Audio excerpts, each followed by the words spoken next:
formal a Fuerza Popular porque, bueno, entre otras cosas, no lo han incluido en la lista, resulte en alguna otra lista, ¿no? Fíjate, el señor Tubino está mostrando también Que se ha además hecho muy famoso. una pobreza increíble, ¿no? Si no me incluyen, me voy. O sea, Es un poco es, la del muchacho malcriado, del ese niño es consentido.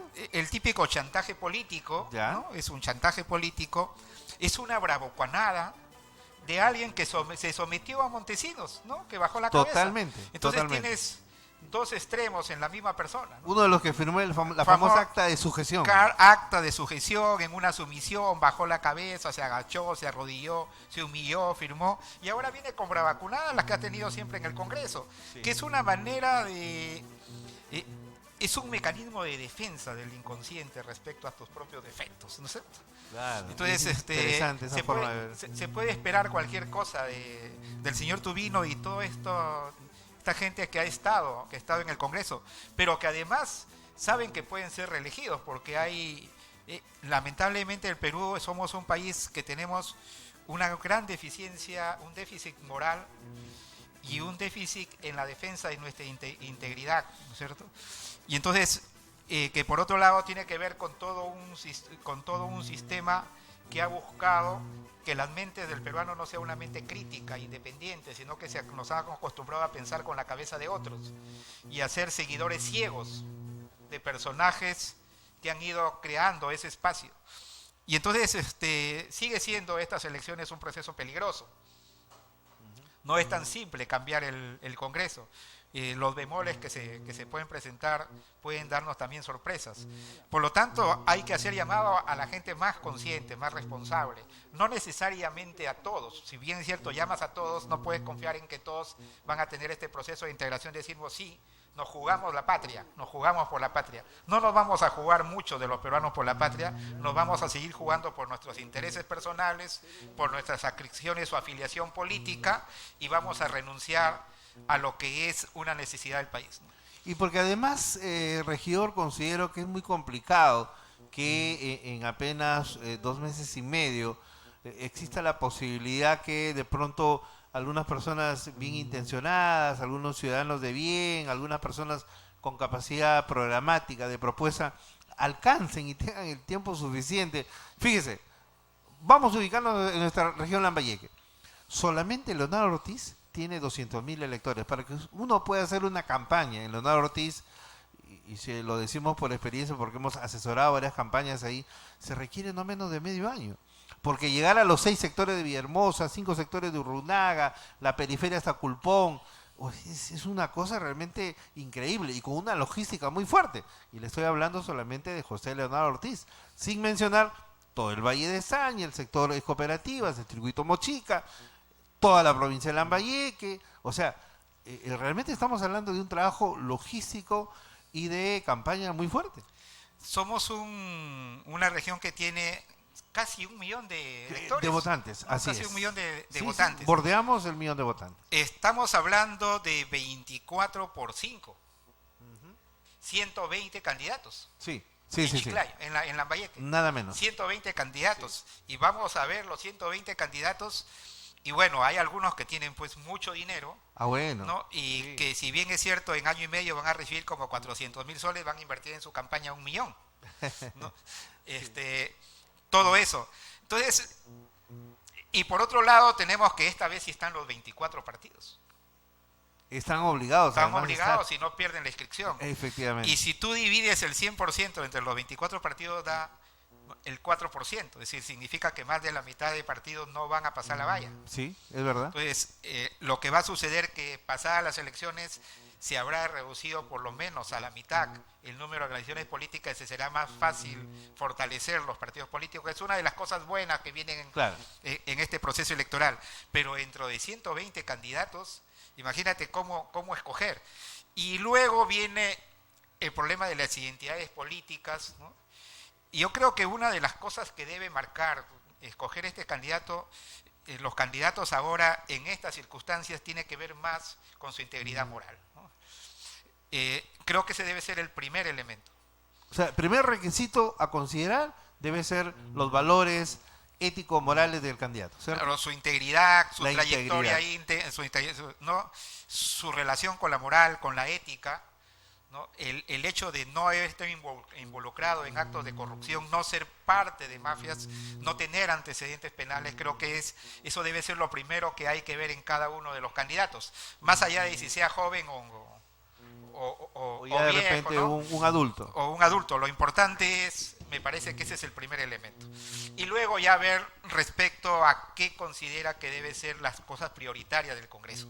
Normalmente es al contrario, ¿no? ¿Cuál es tu plan? ¿Qué es lo que puedes aportar? Sí, ¿Cuáles sí, son tus proyectos? Pero creo que en estas circunstancias debe invertirse. Claro, lo que pasa, regidor, es que es apenas 1 año, 5 meses y mal haría un candidato al Congreso, pues tener una veintena o una treintena de supuestas propuestas a hacer cuando el tiempo no le va a dar y haya casi una agenda establecida. Y me refiero a temas que están pendientes, como la misma reforma política del Estado, la reforma judicial, y entre otras cosas que van a tener prioridad en el actual Congreso. Tiene que priorizarse las reformas que ya están en el Congreso, ¿no? Efectivamente, que están en curso, ¿no? Y me parece que una de las cosas que tiene que sí solucionar es el problema de la inmunidad parlamentaria, Ah, bueno. ¿no? Y entonces hay que reducir la agenda para que sean la menor cantidad de puntos posibles y no vaya pues cada uno de los 130 congresistas ir a cada uno a poner sus proyectos y llenar de proyectos, de leyes, ¿no es cierto? Aquellos que son fundamentales para la reforma política y judicial del país, aquellos puntos centrales y además estos temas del propio Congreso, ¿no? Porque el problema de la inmunidad parlamentaria es un problema muy grave en el país, ¿no? Entonces, me parece que eso debería ser parte de la agenda. Entonces, y como esos son más o menos puntos comunes entre todos los candidatos, creo que no va a haber ahí mucha tampoco capacidad de debate, ¿no? No vas a debatir entre 120 qué es lo que vas a plantear, pero algunos van a ser más sólidos que otros, ¿no? Mucho más jóvenes. Ahora, si este Congreso sabe combinar experiencia con juventud, me parece bien, porque es una oportunidad también a plantear nuevos cuadros, pero hay que saber también que ya no podemos decir como en la época de Mariatti que los jóvenes no han tenido tiempo de contaminarse. Yo creo que esa frase ya ha dejado de tener vigencia. Yo creo que la frase ahora es los jóvenes han tenido menos tiempo para contaminarse, ¿no? Pero ya hay algunos muy contaminados. Y se ha podido ver en algunas organizaciones políticas cómo los jóvenes han maniobrado de una manera escandalosa para poder estar en algunas organizaciones como candidatos. Otros lo han hecho bien porque se lo han ganado a pulso, con un trabajo. Y hay muchos que tienen una preparación muy sólida, se han venido preparando a pesar de su juventud. Pero creo que hay que saber combinar esas dos cosas. Tenemos la opción para votar por dos, ¿no es cierto? Y entonces eso nos podría generar un equilibrio. Entonces hay que ver una gran responsabilidad de parte de la ciudadanía. ¿Usted es de los que cree, regidor, que es importante a que por lo menos hay un 30, bueno, y si es un 40% mejor, dicen, de personas entendidas en el tema del derecho constitucional? Bueno, si hay juristas en buena hora, usted sabe que un jurista ya es casi un tratadista o un filósofo del derecho, personas que abonen con sus conocimientos de la ciencia jurídica al debate y que en todo caso faciliten los debates tanto en el pleno como en comisiones. ¿Cree usted que es importante que haya no menos de un 30% de gente que tenga formación jurídica? Mira, ¿cuáles son los problemas y cuáles son las posibilidades del país? Y esa es una decisión de un estadista y de un político. Esas alternativas, ese tipo de construcción del país se traducen en leyes. Por lo tanto, no es la ley lo que está antes. La ley viene como consecuencia del tipo de país que quieres hacer. Una interpretación de la realidad y a partir de ahí una solución de esa realidad es lo que significa por este camino vamos. ¿Cómo lo transformamos en norma? Y entonces ahí viene el asesoramiento. Yo creo que si tú pones un congreso de abogados, podrían hacerte normas jurídicas y probablemente el Poder Judicial, pero el país es muchísimo más que eso. El país es organización política, estructura política, pero además las normas generales que manejan la economía del país sobre el cual debe regirse el poder político. Ahora, no hay nada más político que la economía, ¿no? Y entonces, me parece que las cosas son al revés. Ahora, si tú tienes un jurista, pero que además tiene visión de país, que además tiene criterio político, que interpreta la realidad, que sabe hasta dónde podemos avanzar en estas circunstancias y cómo abrimos camino al futuro a buena hora. Entonces, yo ahí sí tengo una discrepancia de quiénes deberían ir o no. Me parece que el estadista que debemos buscar tiene que ser capaz de tener los mejores asesores. Y los mejores asesores, no es posible que cada uno de los congresistas tenga sus 5, 6, 7 asesores. Pueden ser asesores por bancada, en donde reúnen lo mejor y entonces haces un planteamiento de tipo colectivo, mucho más sólido. Y se puede reducir, tener mejor calidad en el Congreso, reduciendo personal, incluso esos 5 o 7 asesores que tiene cada uno de los congresistas. Además, los que están en la mesa directiva tienen muchísimo más. Entonces necesitas un Congreso ágil, pero además con poca gente, en donde su característica sea la calidad, y no un Congreso que sea ampuloso, con mucha gente, y donde su característica sea la cantidad, pero no la calidad. Ahora, en ese contexto, regidor, ¿usted cree que en el mediano plazo o más adelante sería beneficioso para la labor legislativa, la labor parlamentaria, el que de nuevo haya una bicameralidad? ¿Cree usted que la famosa Cámara Alta, la Cámara de los Lores, como le llaman en Inglaterra, y la Cámara Abajo, la Cámara de los Comunes, o sea, la Cámara de Diputados, los Tories en el... efectivamente, tenga que establecerse nuevamente en el país, o eso no es conveniente hoy? La historia del país ha señalado por la historia que cuando ha sido bicameral ha sido mucho más importante el trabajo, ¿no? O sea, hay una revisión. Es la famosa cámara revisora, ¿no? Revisora, ¿no? La famosa cámara reflexiva, la cámara pensante, se decía, ¿no? Aquella que somete a crítica lo que resuelve la Cámara Baja, ¿no? O la Cámara de Diputados, y que o lo asume o la devuelve. Y que por lo tanto llegan los proyectos al Ejecutivo ya mucho más pensados. El problema en el país es que los partidos políticos piensan ahora más en los intereses partidarios que los intereses del país. Y eso es lo que al final plantea una degeneración de la clase política y las cúpulas partidarias. Entonces, los congresos están vistos en función de cuánto espacio político gano y no en cuánto contribuyo al desarrollo de la nación o de la patria o del país, ¿no es cierto? Ahora, en ese contexto, ¿usted cree, regidor, que en algún momento en el país podría darse una situación como la que se ha generado en Chile, donde todos los partidos políticos han sido rebasados? La clase política en su conjunto ha sido totalmente rebasada por las demandas sociales, económicas, políticas, el tema previsional, que es gravísimo en Chile. O sea, por eso que el baile de los que sobran, pues que usted sabe, en la década de los 80 fue casi una insignia de nuestra generación, volvió una vez más a las calles y la gente la entonó casi como un himno emblemático, porque justamente no había la salida y la solución a las demandas sociales, económicas, y como que la gente se dio cuenta pues que estaba siendo engañada, ¿no? Mira, los proyectos políticos y los proyectos económicos ortodoxos no han dado resultados en ningún lugar. Y eso está probado, ¿no? Entonces, la ortodoxia del neoliberalismo tenía que agotarse. El neoliberalismo, es cierto, ha generado desarrollo, y el neoliberalismo además, cuando entró a este proceso de globalización, ha llegado a sacar en todo el mundo, ¿no?, a gran cantidad de gente de la pobreza. O sea, tú tampoco puedes excluirlo, ¿no? Exacto. Pero tiene un gran problema, genera una mayor diferenciación social. No es lo mismo sacar gente de la pobreza que establecer una diferenciación social.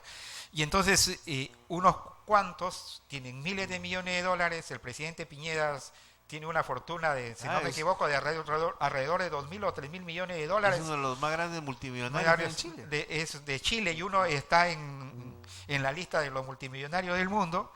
Entonces tienes a él y tienes a un pensionista en Chile ¿no? Y que ha trabajado toda su vida y que saca pues en soles 700 soles, 240, Y 240 un profesor, en el dólares. mejor de los casos, jubilado, no llega a más de $300 al mes. Sí, estamos hablando de En casi el caso de Chile.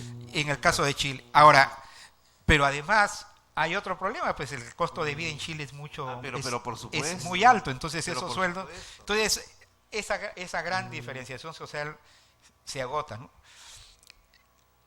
Yo veo difícil que eso pueda ocurrir, por lo menos en el corto plazo en el Perú, ¿no? En el corto plazo en el Perú. Hay además algunas licencias, ¿no? En el neoliberalismo. Y ahí haciendo un paréntesis, regidor, lo cual no quiere decir que lo asimétrico del modelo económico chileno no se da también aquí en el Perú, ¿no? Se da el mismo modelo. En algunos alguna diferencia, porque mira, cuando hay intereses creados, el propio neoliberalismo deja de ser neoliberalismo. Sí. Por ejemplo, el cobre en Chile. Hay una empresa de cobre de Chile que es estatal, Es un buen controlada por el punto, Estado, es un buen punto. y el 25% de los ingresos de esto va a las Fuerzas Armadas. Entonces, las Fuerzas Armadas de Chile son las más ricas y las que mayor cantidad de dinero reciben. Y entonces reciben del Estado, el neoliberalismo hace eso, ¿no? En el Perú no quieren absolutamente nada, ¿no? Absolutamente nada. Y algunos países que establecieron el neoliberalismo, por ejemplo, en México, Pemex estatal. Y antes de Hugo Chávez, ¿no? En Venezuela, también PDVSA era estatal. Y también lo es con el sistema de Hugo Chávez. Y entonces estos países que mantienen esto, neoliberalismo, también mantienen empresas estatales, ¿no? Mantienen empresas estatales. En el Perú no quieren ninguna. La Constitución del Perú no lo permite. En cambio, por ejemplo, en Bolivia se señala una participación estatal, pero permite una fuerte inversión privada. Y Bolivia es el país que más ha crecido en los últimos 15 años en Sudamérica. Lo que pasa es que han entrado también en un sistema en donde también este sistema de fortalecimiento o muy fuerte presencia estatal lo puede llevar también a una crisis. Yo veo más fácil una convulsión social en Bolivia que a mediano plazo que en el Perú. Y es que justamente ahí es donde creo que Octavio Paz tiene razón cuando habla del famoso ogro filantrópico, ¿no? Es decir, aquel monstruo que te apapacha, te acaricia, supuestamente te genera un estado de cierto bienestar, entre comillas, pero a las finales igual te saca la mugre, ¿no? El asistencialismo populista es desastroso. En el caso de Venezuela, claro, están buscando el pretexto de la intervención norteamericana, pero la crisis se vino. Es otra cosa, ¿no? Vino. Pero por eso digo, en Bolivia también podría ocurrir algo parecido. Por ejemplo, siguen las protestas en las calles en estos momentos. En Bolivia, ¿qué ha ocurrido, por ejemplo, con un manejo que se ha bajado del 54% de pobreza al 10%, ¿no? En los últimos 15 años. Igual ya es casi revolucionario. Por eso dice, es el mejor presidente socialista o de izquierda del mundo, pero tiene algunas cosas escondidas que ponen las cosas muy peligrosas. Por ejemplo, desde el 2011 tiene el dólar estabilizado, no permite que fluya de acuerdo al mercado. Y por lo tanto ahí tienen un atraso cambiario que puede llevar después abruptamente a una devaluación y una inflación. O sea, como que está embalsado ahí el segundo, tipo cambiario. Para mantener el crecimiento ha hecho una fuerte inversión estatal, pero ha reducido a la mitad sus reservas internacionales. Y su déficit fiscal es alrededor del 8% del PBI. Caramba. Y su deuda externa es el 50% del PBI. Y entonces, estas son cosas que están embalsadas a cambio de mantener a la población satisfecha, ¿no? Pero cuando se desembalse esto se puede generar una gran crisis social. Y ahí es donde se genera una eclosión, ¿no? El Perú ha manejado relativamente bien esto, ¿no? Relativamente bien. No estamos en crecimiento que esperamos, no estamos en el crecimiento potencial. El crecimiento potencial de Perú no pasa del 5%, no es su potencial. Hay un error muy común, ¿no? Pensar que el crecimiento potencial es cuánto en porcentaje absoluto puedes crecer. Perú, el gobierno de Vizcarra puede hacer una política populista, sacar dinero de las reservas internacionales, de los 50.000 o 60.000 millones, inyectar y crecemos el 11%. Y recibiría los aplausos. Pero ese crecimiento potencial es a cambio de qué? Ya no sería, es un crecimiento, pero no potencial. El crecimiento potencial es aquello que te permite crecer sin afectar las otras variables económicas y sin ponerlas en peligro, ¿no es cierto? Entonces el crecimiento potencial del Perú es alrededor del 4%, no creo que llegue al 5%, estamos en la mitad, Claro, porque había un grandes problemas de inversión. se cree que máximo lleguemos al 2.3% al 31 Entonces, de diciembre, ¿no? en estos momentos hay todo un paquete de inversión pública, pero hay que manejar el déficit y todo esto, ¿no? Pero yo creo que los conflictos sociales a estos puntos no avanzan. Creo que los grandes conflictos sociales en el Perú tienen que ver con la minería, una interpretación de la minería y un rechazo a la minería. Finalmente parece que tía María no va. Yo creo que no va, yo creo que no va a ir, Finalmente. yo creo que este es un Sigue conflicto la protesta social, sigue social ahí, la muy protesta fuerte. social, Sí. pero O sea, también no va a haber licencia social ahí. no Y creo yo- que la haya. y eso yo creo que es más que evidente. La han tenido, pero no creo que la haya, ¿no? Claro. Y aquí hay una gran responsabilidad del gobierno, de la minería. Además, las mineras siempre han sido irresponsables. ¿Sabe en el lo que Perú. siempre digo, regidor? ¿Cómo es posible que en la PCM haya toda una rimbombante comisión de resolución de conflictos? ¿Dónde se supone hay ahí personas vinculadas al tema antropológico, sociológico? O sea, gente que trabaja el tema social y que deberían hacer su trabajo, sin embargo, pareciera que no son tan eficientes, ¿no? Llegan después. Finalmente. Pero no puede Siempre ser llegan posible. después. Además, hay No puede ser. gente que no se ensucia los zapatos. Bueno, ya por ahí comenzamos No, mal. porque si pues, estamos en regidor. oficina, Imagínese. entonces tú puedes tener todos los planes en Hacer oficina. solamente trabajo de gabinete y burocratizándose día a día. Y por otro lado, hay que ser valiente ahí. Ah, bueno, esa es otra cosa. Hay que entrar y hablar con ellos desde antes. O sea, te adelantas y dices las cosas. Mira, yo me he encontrado con algunas personas que son antimineros, ¿no? O sea, antimineros a rajatabla. Los conozco además de muchos años, ¿no? Claro. Y le digo, pero has llegado en moto. ¿No? Su moto está parada afuera. Y esa moto es metales. ¿No? Y comes con cuchara de metal. Y tus ollas son de metal. Y tienes puerta de fierro. Todo está Sí. vinculado a la minería. No, y las camisas que usan son, me dicen que tiene que ver la camisa, pues que la camisa no la han podido fabricar si no va en una fábrica donde hay metal, Exacto. donde ha pasado y hasta el algodón lo han cortado con machete, Con metal. y tu familia que es de la sierra usa tractor y usa palana y usa pico y tu lapicero Es también de ponte, metal. es de metal. Y entonces, ¿cómo puedes tú estar en contra de la minería si tu vida está ligada a la minería? Así El es. asunto es cómo tienes una minería responsable, Efectivamente. ¿no? Responsable. Es decir, que sea amigable con el medio ambiente. Además, todo factor que intervenga sobre la naturaleza va a generar problemas ecológicos, ¿no? Pero el mayor depredador no es la minería. Ni el petróleo, ni los hidrocarburos. El mayor depredador es la pobreza. Y entonces no hay mayores depredadores de la naturaleza que los niveles de pobreza que te obligan a saquear la naturaleza para sobrevivir. Y entonces tú tienes que saber cómo enfrentas esa pobreza. Lo que está pasando en Tambo Grande, o sea, finalmente no se permitió la gran minería y ahora hay minería informal que está contaminando todo el valle. Es que así ocurre, van Es terrible. los mismos que tenían fuente de trabajo en la Lo que minera. pasa con el Cerro del Toro en Huamachuco, por ejemplo, es terrible. Todos los días contaminan el medio ambiente. Y hay gente que por su nivel de pobreza pues va a Madre de Dios, va a los ríos, va a Río Marañón, ¿no? Sí, sí. Y comienzan a depredar. No solamente eso, el campesino que no tiene pues instrumento de trabajo, no tiene la tecnología, no tiene tractores, no tiene nada, ¿qué hace?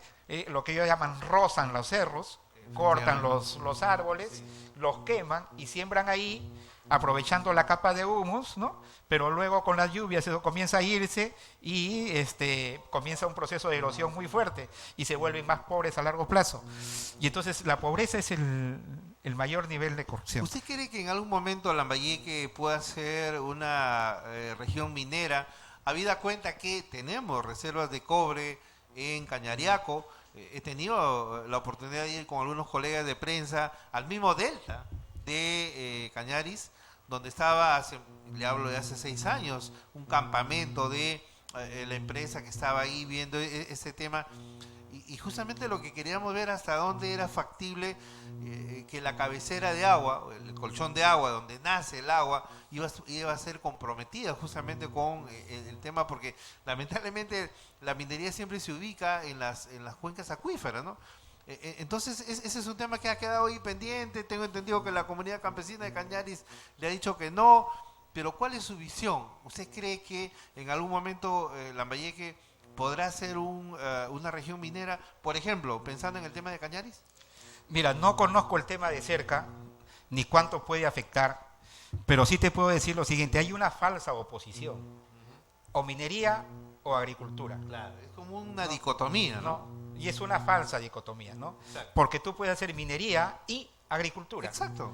Y el I ya lo cambias por ese O. Sí, sí, sí. Entonces tú puedes tener una minería que permita la agricultura y que permita a los ingresos de la minería desarrollar una agricultura que sea mucho más productiva. La Ahora productividad se en la puede agricultura, hacer ¿no? uso de la famosa tecnología limpia, ¿no? Que se utiliza en Europa y en los países desarrollados en el mundo. O sea, es cuestión también que estas se implementen y que de alguna manera el Ministerio de Energía y Minas y las autoridades que tienen que ver con el cuidado del medio ambiente hagan respetar justamente estas medidas que significa pues los estudios de impacto ambiental, por ejemplo. Sí.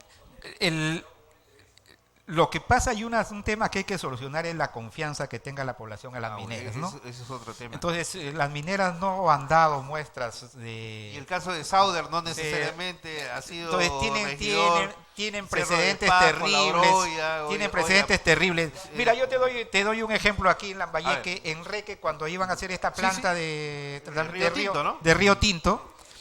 Bueno, yo tengo ahí un espacio en Reque, tengo una propiedad en Reque, y entonces comenzaron a sensibilizar a la población O sea, los señores de Río Tinto. de Río Tinto, porque ahí va a ser la planta de procesamiento, y entonces enviaron una serie de documentos y decían lo siguiente: ustedes tienen problemas y siempre ha sido el problema el agua, dice, y los volantes decía, no vamos a usar agua del río, o sea, no se preocupen, tampoco vamos a usar agua del subsuelo, no vamos a hacer pozos, para que no afecte para la capa freática del agua que usan los campesinos acá, ¿no? Entonces ¿de decía, dónde iban a sacar el agua? vamos a traer agua en cisternas de Chiclayo, ¿no?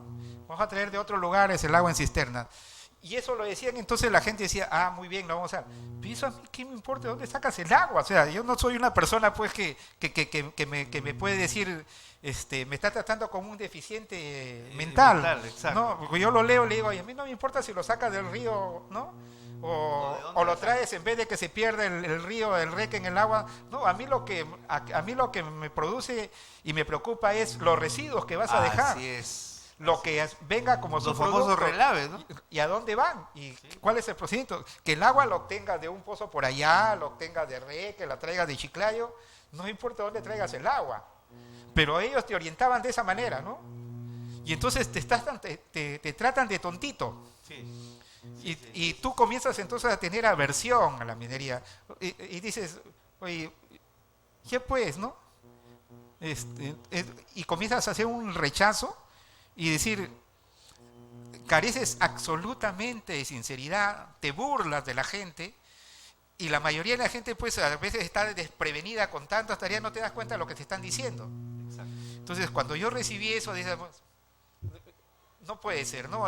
Tú no puedes confiar, y cualquier cosa, si yo hubiera tenido que poner una posición, sabes que no vas, ¿no? Hasta ahí no Por lo vas. menos sincera, pide las disculpas, no puedes orientar de esa manera, mentir de esa forma. Y entonces hay un rechazo natural, y las mineras, claro, sus intereses económicos están también sobre los intereses del país, y entonces hay que saber qué cosas se plantean y qué no. Por lo tanto, ni antiminero, pero tampoco permitir una minería irresponsable. Por supuesto. Y de lo cual ya tenemos amargas experiencias, el hecho que La Oroya, Cerro de Pasco sean ciudades fantasma, por ejemplo, ya de por sí. Sin ir muy lejos, Yanacocha no necesariamente ha sido tan halagüeña la experiencia, sí. El caso de regidor. Yanacocha O sea, nos ufanábamos tener la mina de oro más grande de Sudamérica, pero Cajamarca sigue siendo la región más pobre del Perú. O sea, ¿cómo es esto? Con niveles de anemia, de analfabetismo elevadísimo. Y por eso yo siempre he dicho, amigo Goyo Santos, ¿y usted qué ha hecho en sus 2 periodos de gobierno? O sea, creo que también el tema pasa por ahí. Sí, pues ya ese era un problema de gestión, ¿no? Efectivamente. Mira, Lambayeque Porque no plata tiene, han tenido, regidor. ha tenido en plata. cantidades industriales. Lambayeque no tiene cano, ¿no? Regidor, Pero- solamente Bambamarca recibía 120 millones de canon minero al año. Ahora les han bajado a 80. Pero imagínense, ¿quién no puede hacer obra con 120 millones al año, regidor? O sea, esto realmente es pasmoso, ¿no? Claro, hay lugares donde no tenían desagüe, pero hacían un coliseo. Claro, el caso de La Encañada, ¿no? Donde hicieron, creo, el circo, ¿cómo se llama esto de los toros? La plaza de toros más Plaza de grande Toros. de Sudamérica, creo, que ahí en La Encañada no habían más de 3.000 habitantes y habían hecho una plaza de toros para 15.000. O sea, Sí. cosas como esas, ¿no? Sí, así es. Increíbles. Bueno, regidor, realmente hay Hemos muchas dado cosas. una vuelta por varios sitios. Yo creo que sí. Y finalmente, exacto, finalmente ya nos está reclamando nuestro director. ¿Y qué decir de Chiclayo, de la ciudad, finalmente? ¿Cómo va la gestión edilicia de don Marco Gasco? Bueno, hay que esperar que termine el año. Yo creo que una de las cosas que le ha venido a pelo a Marco Gasco es este proceso electoral, ¿no? Entonces el proceso electoral va a tener la gente... Como que los distrae, ¿no? Sí. Y ya las antenas y los faros no van a estar en la No van a municipalidad. estar en la municipalidad. De hecho. Tiene tiempo para respirar, para descansar, para Y replantear. buen tiempo, ¿ah? Y claro, van a tener pues todo noviembre, diciembre y enero, porque bueno, Sí. luego la instalación Todavía tiene hasta 3 el meses. 26. Tiene 3 meses y ojalá pues se tome ese tiempo para que pueda de alguna manera repensar su gestión, ¿no? Y yo espero que además cumpla con la ordenanza municipal, no recuerdo si es el número 024 del 2018, que establece que el alcalde debe dar cuentas a la ciudadanía mediante 2 audiencias públicas al año. No ha hecho ninguna. ¿Tipo cabildos abiertos? Es una audiencia pública en donde deben inscribirse las instituciones con Ya. tiempo y las Perfecto. personas con tiempo, dando todos sus datos y señalar si van o no a hacer uso de la palabra. No ha hecho y sobre ninguna de temas- las dos. No ha hecho ninguna de las dos. Nosotros planteamos eso en sesión de consejo, que se declare de interés público.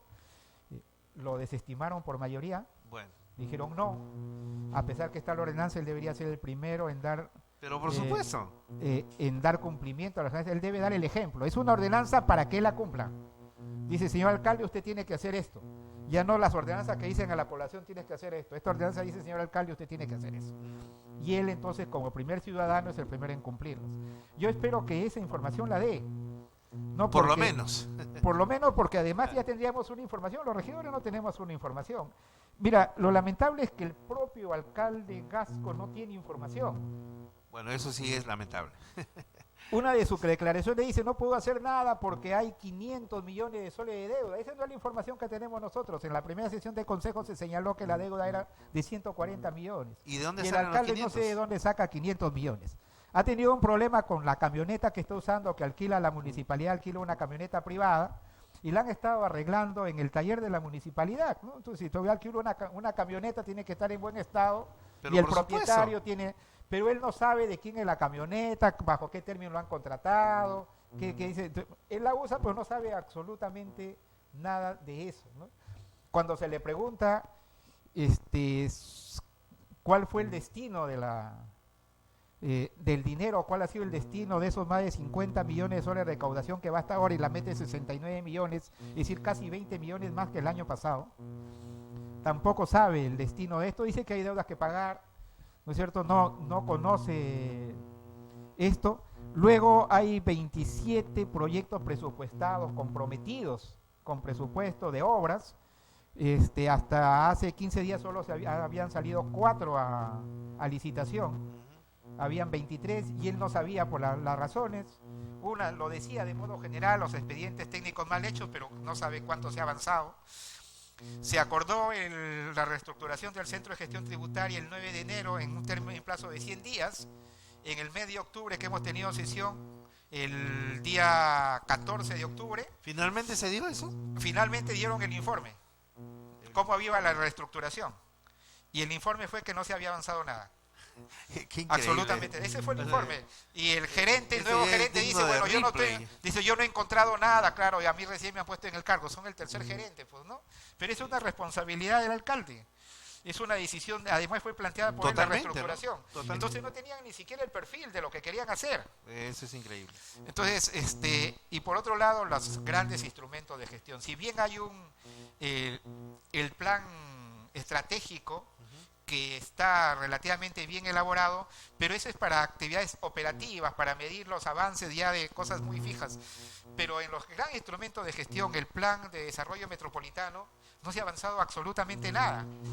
Y él señala que no se ha avanzado porque necesita 500.000 soles, ¿no? Y que no hay presupuesto. Pero ha gastado más de 5 millones en locadores de servicios, no estoy hablando de locadores CAS. Y luego se ha demostrado que el famoso contrato con Veolia no era necesario. Caramba, finalmente. ¿No? Porque los 90 días que se fue Veolia, todo el recoge basura se estaba haciendo con maquinaria de la municipalidad y se arreglaron las compactadoras en menos de 15 días. O sea, en menos de 15 días se arreglaron y con eso se está trabajando. Entonces, eso demuestra que no era necesario. Estuvo 4 meses antes para repararlas y no lo hizo. Pasaron, cuando ya se estaba acabando el tiempo con Veolia, 15 días antes recién convoca licitación, ¿no? Salen las bases, adjudica para que las arreglen en 15 días. Realmente las han arreglado en menos de 15 días porque me sorprendió que todas las compactadoras estuvieran funcionando. Operativas. Y entonces ahí se ha perdido 1.896.000 soles. Es increíble, ¿verdad? No, y habría que ver otras cosas porque, por ejemplo, la Municipalidad de Chiclayo es una de las instituciones que compra la leche fresca más cara. ¿Cómo ¿no? es eso? La leche fresca Gloria y Nestlé, por ejemplo, la compran a $1.10. En el municipalidad mercado de la Chiclayo- puedes a comprar a $1.50. Exacto. No, la municipalidad lo ¿A compra a cómo? $1.80 ¿Cómo o un poco puede ser más. posible eso? ¿No es cierto? Y entonces, esas cosas son cosas que de alguna manera el presupuesto no está orientado a lo que es prioritario para Chiclayo, ¿no? Y eso realmente es lamentable porque al final el alcalde lo que hace es un administrador de las crisis que se van presentando, ¿no? En el caso del mercado modelo, tuvo que actuar porque fue una orden judicial, no fue una decisión de él. Así es. La exigencia de la población de que haga un recapeo ha demorado mucho tiempo, ya lo están haciendo a buena hora, pero más allá de eso no ha avanzado. Más allá de eso no ha avanzado. Entonces, no tiene los instrumentos de gestión, no sabes a dónde vamos. Y esta famosa paralización cierre de la calle Elías Aguirre, Claro, que supuestamente pensaban hacer así hacer ahí un paseo peatonal. se hizo sin un plan piloto. No había el plan piloto, por lo menos para aprobar el plan piloto. Claro. Simplemente se hizo para ver qué había, para ver cómo se hacía el plan piloto, ¿no? Entonces se hizo todo al revés, pero por lo menos se hizo algo, por lo menos ya se probó, por lo menos los funcionarios comenzaron. Y el otro problema es definir si ya pues tiene su equipo de funcionarios ya estable, ojalá. Claro. Que Porque eso es lo que se mientras quiere. no lo tenga, no es posible. Entonces, y se necesita gente de mucha calidad que pueda avanzar esos grandes instrumentos de gestión.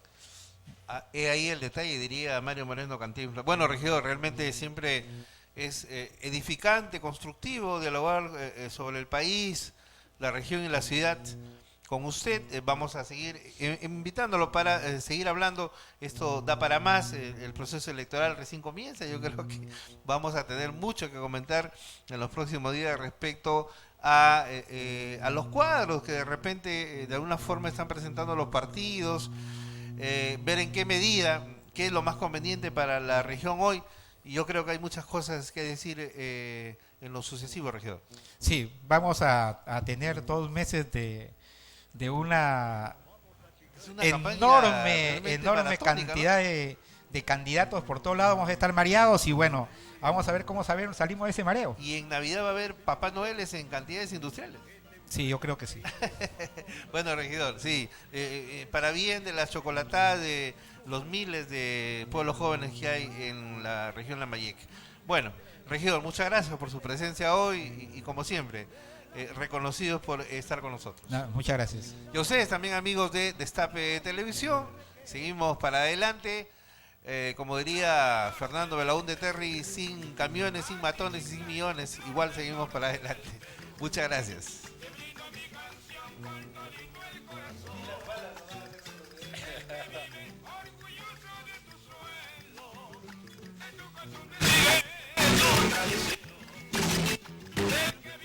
Orgulloso de su sueldo, de tu corazón